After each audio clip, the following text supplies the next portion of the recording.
మీరు చెప్పాలి. అయితే నేనేమంటున్నా బీసీ వ్యక్తి ప్రధానమంత్రి 12 ఏళ్ళుగా ఉన్నాడండి. ఎందుకు కులగన్న గాని బీసీ గణన గాని ఎందుకు చేపట్టలేదు అనే దానికి సమాధానం ఉందా వాళ్ళ దగ్గర? సమాధానం చెప్పు.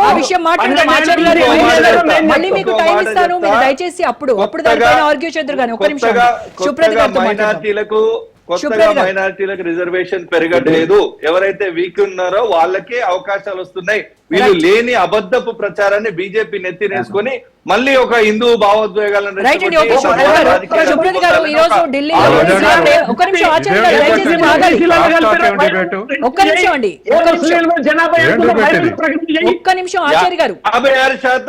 మీకు అవగాహన ఉండాలి. మీరు మెంబర్ గా చేసినారు.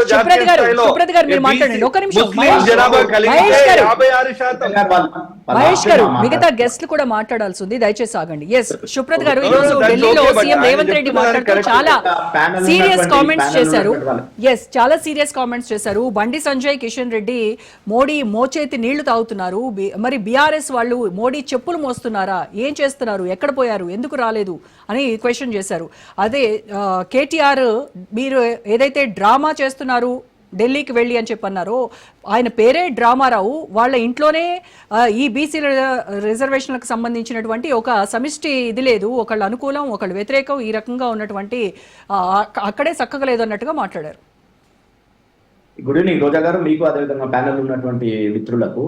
వాస్తవానికి ఈరోజు బీసీలందరూ కూడా ఎక్స్పెక్ట్ చేసింది ఏంటంటే కాంగ్రెస్ పార్టీ అక్కడ పోయి ఢిల్లీలో ఈ ప్రభుత్వం తరఫున అక్కడ మోడీ గారి మెడల్ ఉంచి సాధిస్తా అని చెప్పిండు కదా, అది సాధిస్తారు అనుకోడు. కానీ రేవంత్ రెడ్డి గారు ఏం చెప్పిండ్రు అంటే లాస్ట్కి చెప్పినటువంటి విషయం ఏంటంటే 2029లో మోడీని దించి రాహుల్ గాంధీని ప్రధానమంత్రిని చేసిన తర్వాత బీసీలకు రిజర్వేషన్లు ఇస్తామని చెప్పేసి అంతే కదా, చావు కబురు సల్లంగా చెప్పిండు రేవంత్ రెడ్డి గారు. అయితే వాస్తవానికి ఏంది, చాలా చెప్పుకుంటూ వచ్చిండు 100 ఏళ్ల చరిత్రలో. రేవంత్ రెడ్డి గారు మొత్తం స్పీచ్ విన్నా నేను.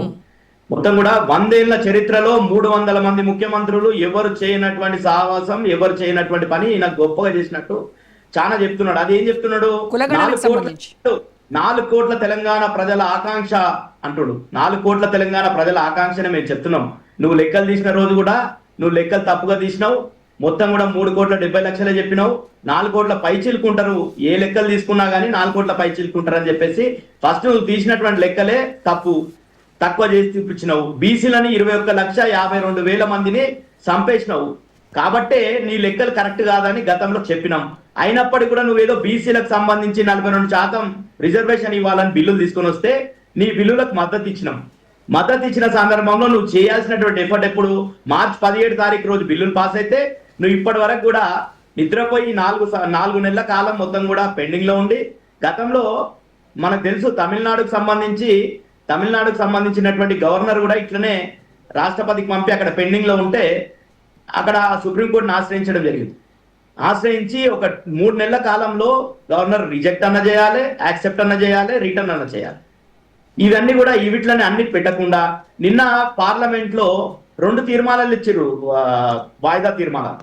ఒకటి బీహార్ లో ఓటర్ల జాబితాకు సంబంధించినటువంటి ఎలక్షన్ కమిషన్ సంబంధించిన వాయిదా తీర్మానం, అదే తెలంగాణకు సంబంధించి.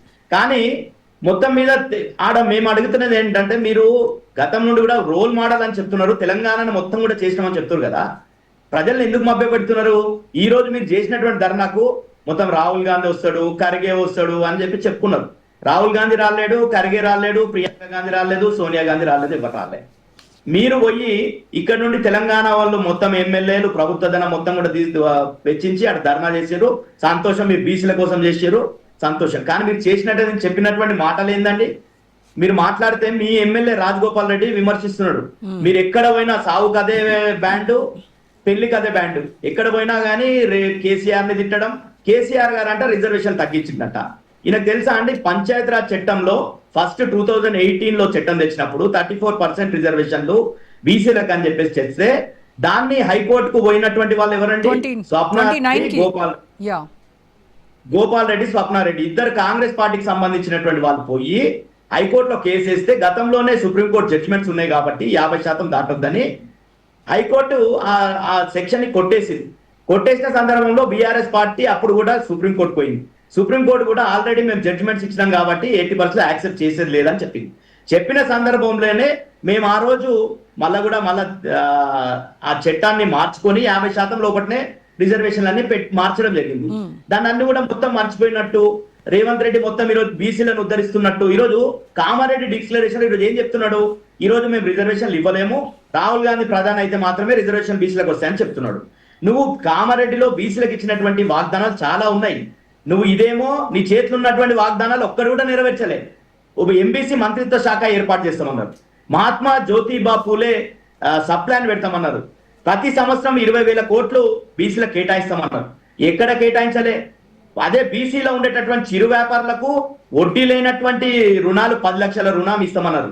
ఎప్పుడు ఎక్కడ ఏమి ఒక్కటంటే ఒక్క అంశం కామారెడ్డి డిక్లరేషన్ ఉన్నటువంటి ఒక్క అంశం అంటే ఒక్క అంశం అమలు చేయలేరు. చేయకపోగా వీళ్ళు 42% తేల్చిరు కదా. నీ మంత్రివర్గంలో 7 మంది 8 మంది ఉండాలిగా బీసీలు, ఎక్కడున్నారు? 3 బీసీలు ఉంటారు మీ మంత్రివర్గంలో. మీరు చెప్తున్నారు మీరు ఇచ్చినటువంటి కార్పొరేషన్లలో మీరు నామినేటెడ్ పదవుల్లో బీసీల కింద ఎన్ని పోస్టులు ఇచ్చారు. ఇక్కడ మా మహేష్ గారు కాంగ్రెస్ గొంతుగా ప్రతి డిబేట్ లో 10 సంవత్సరాలు కొట్లాడిండు, ఈ రోజు కూడా కొట్లాడుతున్నాడు. కానీ మళ్ళీ మా మహేష్ గారికి ఎందుకు అందరు కూడా బీసీలకు ఎక్కడ కూడా పదవులు ఇస్తలేరు, బీసీలకు పదవులు ఇస్తలేరు. 42% ఇవ్వాలి కదా. మీరు ఇచ్చేటటువంటి మీ చేతులు ఉన్నటువంటి కాంట్రాక్ట్లు అండి, కాంట్రాక్ట్ సివిల్ కాంట్రాక్ట్ లో గవర్నమెంట్ కాంట్రాక్ట్ లో 42% ఇస్తామని కామారెడ్డి డిక్లరేషన్ పేర్కొన్నారు. దానికి ఏ చట్టం అడ్డుకున్నది, ఏ కోర్టు అడ్డుకున్నది నిన్ను? నువ్వు చేసేటటువంటి చెప్పేటువంటి మాటలు సుధపూసలేక చెప్తుండ్రు రేవంత్ రెడ్డి. గాని కేసీఆర్ గారు 2014లో ఫస్ట్ తెలంగాణ వచ్చిన తర్వాత ఫస్ట్ అసెంబ్లీ సెషన్ లోనే చట్టసభల్లో, స్థానిక సంస్థలే కాదు చట్టసభల్లో 33% బీసీలకు రిజర్వేషన్ ఉండాలని చెప్పేసి తీర్మానం చేసి పంపించడం జరిగింది. దాన్ని మోడీ గారు యాక్సెప్ట్ చేయలేరు. అదే విధంగా 21లో ఈరోజు క్యాష్ సెన్సెస్ కోసం రాహుల్ గాంధీ గారు మొత్తం చేతులు కాలిన తర్వాత ఆకులు పట్టుకున్నట్టు అసలు క్యాష్ సెన్సెస్ ఆపివేసింది ఎవరు? వీళ్ళ తాత కదా, నెహ్రూ కదా, నెహ్రూ గారికి మొత్తం ఆపింది కదా. ఈ రోజు మొత్తం ఆపింది. ఈ క్యాష్ సెన్సెస్ అనేది భారతదేశానికి స్వాతంత్రం వచ్చిన తర్వాత ఆ ఫైల్ ని రిజెక్ట్ చేసింది. సెన్సెస్ పంపినప్పుడు క్యాష్ సెన్సెస్ ని రిజెక్ట్ చేసింది జవహర్లాల్ నెహ్రూ గారు. అదే విధంగా మండల్ కమిషన్ అని వస్తే 27% బీసీలకు రిజర్వేషన్ ఇవ్వాలని చెప్పి 1980లో సిఫారసు చేస్తే 1990 వరకు విపి సింగ్ ప్రధానమంత్రి అయినంత వరకు మీ ఎవరైతే రాహుల్ గాంధీ వారి నాయన కావచ్చు, రాహుల్ గాంధీ నాయనమ్మ కావచ్చు, ఇందిరాగాంధీ, రాజీవ్ గాంధీ ఆ మండల్ కమిషన్ సిఫారసులను అమలు చేయకుండా బీసీలకు రిజర్వేషన్ రాకుండా చేసినటువంటి చరిత్ర మీ కాంగ్రెస్ పార్టీది.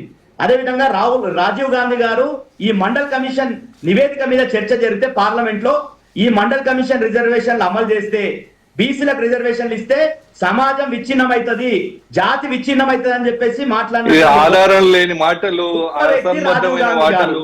కాబట్టి రోజా గారు గంటలు ఉచిత ప్రసంగాలకు అవకాశం ఇస్తే నాకు కూడా అంతే అవకాశం ఇవ్వాలి. మహేష్ గారు మీరు నేనేమంటున్నా, ఇవన్నీ ఉచిత ప్రసంగాలు, వాటికి ఆధారం చూపిస్తాడా? రాజీవ్ గాంధీ బీసీలో మండల కమిషన్ ఎందుకు సమాజం విచ్ఛిన్నం అవుతుందని చెప్పి దానికి ఆధారం చూపిస్తారా? నోటికి ఏదొస్తుంది మాట్లాడుతున్నారు కదా రోజా గారు, మాట్లాడితే ఆపాలి కదా మీరు. బీసీల ఇంత వెనుకబాటుతనానికి కారణం ఎవరైనా ఉందంటే ప్రథమ రెండో ముద్దాయి బీజేపీ కూడా ఇంతకుముందు ఆచార్య అన్న చెప్తున్నాను. నేను ఒక నిమిషంలో కంక్లూడ్ చేస్తా. ఆచార్య గారు కూడా చెప్తున్నారు, మేము ఆల్రెడీ రాజ్నాథ్ సింగ్ గారు చెప్పినారు, రాజ్నాథ్ సింగ్ గారు చేస్తామన్నారు. మీరు 2014 మేనిఫెస్టోలో పెట్టుకున్నారు కులగణన చేస్తామని.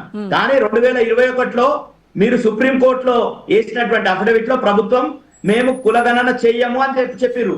కానీ ఈ రోజు దేశవ్యాప్తంగా బీసీలందరూ కూడా చైతన్యవంతమై ప్రభుత్వానికి వ్యతిరేకంగా పోరాటం చేస్తున్నారు, కేంద్ర ప్రభుత్వాన్ని మెడలో ఉంచుతున్నారు. కాబట్టి ఈ రోజు మీకు కులగణన